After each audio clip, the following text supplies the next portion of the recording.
Amaziah was 25 years old when he became king and reigned in Jerusalem 29 years. His mother was Jehoadin from Jerusalem. Amaziah did what was pleasing in the Lord's sight, but not wholeheartedly. When Amaziah was well established as king, he executed the officials who had assassinated his father. However, he did not kill the children of the assassins, for he obeyed the command of the Lord as written by Moses in the book of the law. Parents must not be put to death for the sins of their children, nor children for the sins of their parents. Those deserving to die must be put to death for their own crimes. Then Amaziah organized the army, assigning generals and captains for all Judah and Benjamin. He took a census and found that he had an army of 300,000 select troops, 20 years old and older, all trained in the use of spear and shield. He also paid about 7,500 pounds of silver to hire 100,000 experienced fighting men from Israel. But a man of God came to him and said, "Your Majesty, do not hire troops from Israel, for the Lord is not with Israel. He will not help those people of Ephraim. If you let them go with your troops into battle, you will be defeated by the enemy, no matter how well you fight. God will overthrow you, for he has the power to help you or to trip you up." Amaziah asked the man of God, "But what about all the silver I paid to hire the army of Israel?" The man of God replied, "The Lord is able to give you much more than this." So Amaziah discharged the hired troops and sent them back to Ephraim. This made them very angry with Judah, and they returned home in a great rage. Then Amaziah summoned his courage and led his army to the Valley of Salt, where they killed 10,000 Edomite troops from Seir.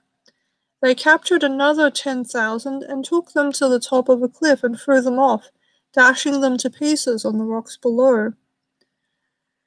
Meanwhile, the hired troops that Amaziah had sent home raided several of the towns of Judah between Samaria and Beth-horon. They killed 3,000 people and carried off great quantities of plunder. Then King Amaziah returned from slaughtering the Edomites. He brought with him idols taken from the people of Seir. He set them up as his own gods, bowed down in front of them, and offered sacrifices to them. This made the Lord very angry, and he sent a prophet to ask, "Why do you turn to gods who could not even save their own people from you?"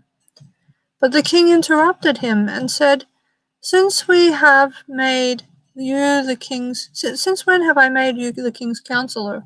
Be quiet now before I have you killed." So the prophet stopped with this warning. "I know that God has determined to destroy you because you have done this and have refused to accept my counsel."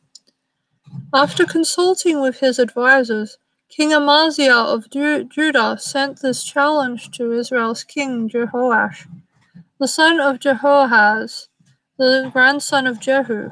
"Come and meet me in battle."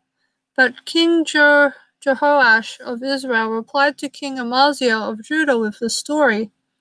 Out in the Lebanon mountains, a thistle sent a message to a mighty cedar tree. "Give your daughter in marriage to my son." But just then a wild animal of Lebanon came by and stepped on the thistle, crushing it. "You are saying, 'I have defeated Edom,' and you are very proud of it. But my advice is to stay at home. Why stir up trouble that will only bring disaster on you and the people of Judah?" But Amaziah refused to listen, for God was determined to destroy him for turning to the gods of Edom. So King Jehoash of Israel mobilized his army against King Amaziah of Judah. The two armies drew up their battle lines at Beth-shemesh in Judah. Judah was routed by the army of Israel, and its armies scattered and fled for home. King Jehoash of Israel captured Judah's king Amaziah, son of Joash, and grandson of Ahaziah at Beth-shemesh. Then he brought him to Jerusalem, where he demolished 600 feet of Jerusalem's wall from the Ephraim gate to the corner gate. He carried off all the gold and silver and all the articles from the temple of God that had been in the care of Obed-Edom. He also seized the treasures of the royal palace along with hostages and returned to Samaria. King Amaziah of Judah lived for 15 years after the death of King Jehoash of Israel. The rest of the events of Amaziah's reign, from beginning to end, are recorded in the book of the kings of Judah and Israel. After Amaziah turned away from the Lord, there was a conspiracy against his life in Jerusalem, and he fled to Lachish.